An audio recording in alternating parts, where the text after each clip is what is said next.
Ngayon nga ay pupunta kami sa bahay ng aking biyanan. At dahil nga linggo din ngayon, doon din kami diretso na sasamba. Sabi ko nga ay pupunta na kami. At ito namang asawa ko ay nako, sabi niya magpapapugi muna siya.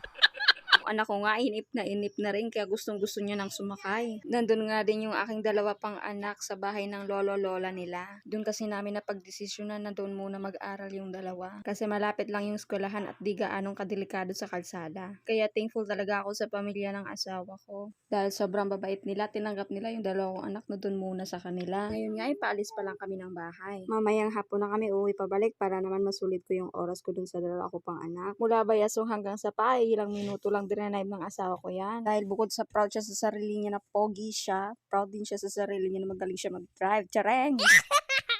Nandito pa nga lang kami sa bahay ng Pilar at nadaanan ko tong kapilyang lalong paganda ng paganda. Lumiko na nga kami dito sa Barangay Santa Fe dahil palooban pa yung lugar na pupuntahan namin. Pagdating nga dito ay inihanda na muna yung sarili namin para sa gagawing pagsamba. Natapos na nga kaming sumamba at itong anak ko ay nako, talo ng talo na naman. Gigil na gigil dito kay Pochola bay gustong ubusan ng buhok.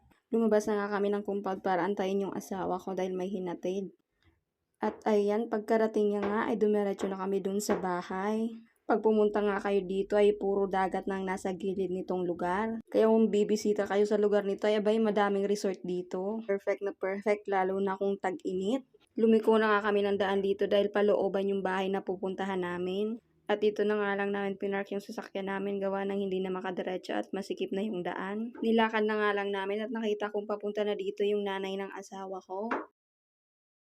Pagkarating nga namin ay nakita ko yung dalawa kong anak na nakaabang na. Itong isa kong anak na nakaputay, food is life talaga yan. Katapos kaya naglakad-lakad muna kami dito sa labas ng bahay at ang ganda ng view dito. Kung mapera nga lang ay pwede itong pagandahin at gawin din resort. Itong bunsong anak ko ay busy din at tuwang-tuwa sa paglalakad dito sa labas ng bahay. Nakaka-relax din talaga lalo pag ganito kagandang panahon at paduyan-duyan lang gaya ng batang to. Kung hindi nga lang mainit ay magandang maglakad-lakad papunta dun sa unahan sa may palaisdaan. Tuwang-tuwa nga tong magkakapatid at nagduduyan-duyan kasama nila yung pinsa nila. Di naman ata halata na nag-aaway-away yung mga yan. Picture-picture nga din kami dyan at nagcharcharotan itong tatlong batang to. Pagkatapos kumain na itong anak ko ay mahilig talaga sa pagkanta. Sabi nga ng asawa ko ay mag-vlog daw kami sa susunod sa paghuli ng alimango at mga isda sa fish pond. Mag-alas 3 na nga kaya uuwi na kami at may trabaho pa bukas ng asawa ko. Buti na lang yung dalawa kong anak ay sanay na at hindi na sila umiiyak pag iniiwan. Magbibiyahe na kami pa uwi kaso di inaasan ay ganito ang nangyari sa amin sa daan. Ilang minuto bago ulit mapaandar ang sasakyan. Pagkatapos nga nito, napaandar ulit. Ngunit di na naman inaasahan na nangyari ulit ang di namin inaasahan. Ganon. Hanggang sa gusto ko na nga ang in-moment ang sinabi ni Corina. 1,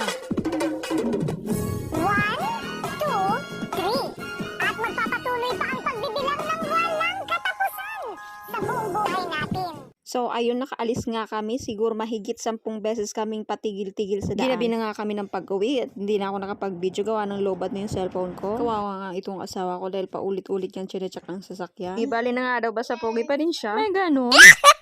Di charot lang. Ganyan talaga kami ng asawa ko. Nagjo-joke. Pogi talaga ang tawag ko sa kanya para naman lalo siyang mamotivate, di ba? Kako kamukha niya si Master Pogi doon sa Dragon Balls. Charot. Pag umuwi nga namin ay Tom Jones na ang lola niyo. Hanggang dito na nga lang at inaantok na akes. Bye-bye!